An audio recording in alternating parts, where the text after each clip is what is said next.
हाल ही में भारत के प्रधानमंत्री ने विश्व की सबसे पुरानी लोकतांत्रिक व्यवस्था की प्रक्रिया पर चर्चा करते हुए कुछ ऐतिहासिक संदर्भों का जिक्र किया है। भारतीय प्रधानमंत्री बात कर रहे थे 19वीं शताब्दी की, जब दक्षिण भारत में चोल वंश का शासन था। भारत दुनिया का सबसे पुराना लोकतंत्र ही नहीं, वर्तमान में दुनिया का सबसे बड़ा लोकतंत्र भी है। इसी संदर्भ में तमिलनाडु में पाया गया एक शिलालेख जो उत्तर मेरुड़ में पाया गया है, जो काफ़ी अधिक प्रासंगिक प्रतीत होता है। उत्तर मेरुड़ वर्तमान कांचीपुरम जिले में स्थित है, जो चेन्नई से लगभग 90 किलोमीटर दक्षिण पूर्व में है। आज यह एक छोटा सा शहर और 2011 की जनगणना में इसकी आबादी लगभग 25,000 थी। यह पल्लव और चोल शासन के दौरान बनाए गए अपने ऐतिहासिक मंदिरों के लिए जाना जाता है।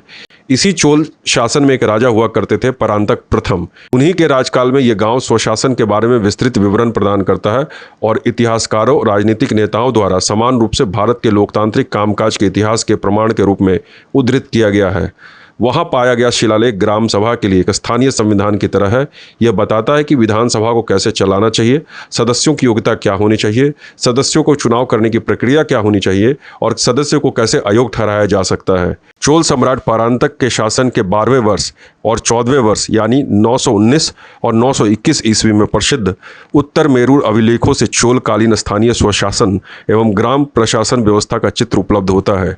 चोल सम्राटों ने स्थानीय प्रशासन व्यवस्था में समिति प्रणाली को लागू किया, जिसे वरियम कहा जाता था। उत्तर मेरुड़ अभिलेखों में ग्राम बस्तियां या वरियम के संविधान में संशोधन का भी उल्लेख है। चोल अभिलेखों में मोटे तौर पर 3 प्रकार की ग्राम सभाओं का उल्लेख होता है। पहले में उर, दूसरा सभा या महासभा और तीसरा नगरम है। प्रधानमंत्री ने यहाँ महासभा या सभा का जिक्र किया है।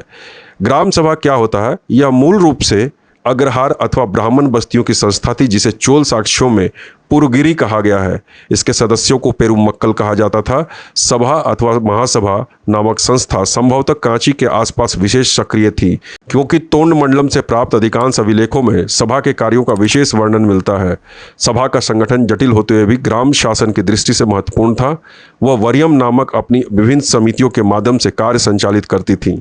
सभा की कार्य समिति के सदस्यों को वरीय पेरुमक्कल कहते हैं। सदस्यों के चुनाव में कतिपय अहर्ताएं आवश्यक थीं, जैसे कि सदस्यों के पास कम से कम 1/4 वेली लगभग 1.5 एकड़ जमीन होना चाहिए, अपनी भूमि पर उसका भवन निर्मित हो, उसकी आयु 35 से 70 वर्ष के मध्य हो और वह वैदिक मंत्रों का ज्ञाता हो। सामान्यतः सदस्यों की कार्य अवधि 3 वर्ष की होती थी और विधिवत मनोनीत अथवा निर्वाचित सदस्यों में से 30 सदस्य कडम्बुओं अथवा वार्डों के लिए चुने जाते थे। इनके चुनाव की प्रक्रिया भी बड़ी रोचक थी। हर व्यक्ति का नाम अलग अलग ताड़पत्रों के टुकड़ों पर लिखकर किसी पात्र में डाल दिया जाता था और उसके पश्चात उसे अच्छी तरह मिलाकर एक अल्पवयस्क द्वारा पात्र में से केवल उतने ही ताड़पत्रों को निकाला जाता था जितने सदस्यों का निर्वाचन करना होता था। उपयुक्त विधि से मनोनीत अथवा निर्वाचित 30 सदस्यों में से 12 ज्ञानवृद्ध सदस्यों को वार्षिक समिति में, जिसे संवत्सवर्यम कहा जाता था, चुन लिया जाता है। इस प्रकार 12 सदस्यों को उद्यान समिति तोट्टवर्यम के लिए, 6 सदस्यों को तड़ाक समिति एरवर्यम के लिए चुना जाता था। सदस्यों की संख्या को ग्राम प्रशासन की आवश्यकता के अनुसार घटाया या बढ़ाया जा सकता था तथा उनकी सेवा में निमित्त कोई भी पारिश्रमिक राशि निश्चित नहीं की जाती थी। शिलालेख तब कई कारकों को सूचीबद्ध करता है जो किसी को और उसके परिवार को अयोग्य ठहराते थे।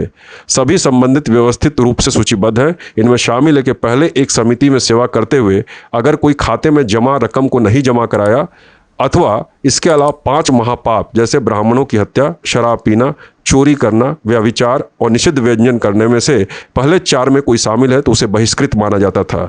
कहा जा रहा है कि इसका मतलब यह नहीं है कि इस शिलालेख को लोकतांत्रिक कामकाज के लिए मिसाल के तौर पर पेश नहीं किया जाना चाहिए। लोकतंत्र का विचार, जैसा कि आज समझा जाता है, काफ़ी हाल की परिघटना है। संयुक्त राज्य अमेरिका, जिसे अक्सर एक उदार लोकतंत्र के प्रतीक के रूप में जाना जाता है, न केवल 1965 में अपनी आबादी को सार्वभौमिक वयस्क मताधिकार दिया।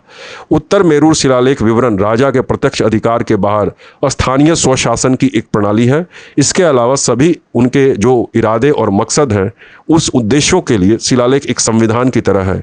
यह सभा के सदस्यों की जिम्मेदारियों के साथ साथ इन सदस्यों के अधिकार की सीमाओं दोनों का वर्णन करता है। यदि कानून का शासन व्यक्तिगत फरमान द्वारा शासन के बजाय लोकतंत्र का एक अनिवार्य घटक है, तो उत्तर मेरुड़ शिलालेख सरकार की एक प्रणाली का वर्णन करता है जो ठीक उसी का पालन करती है। धन्यवाद।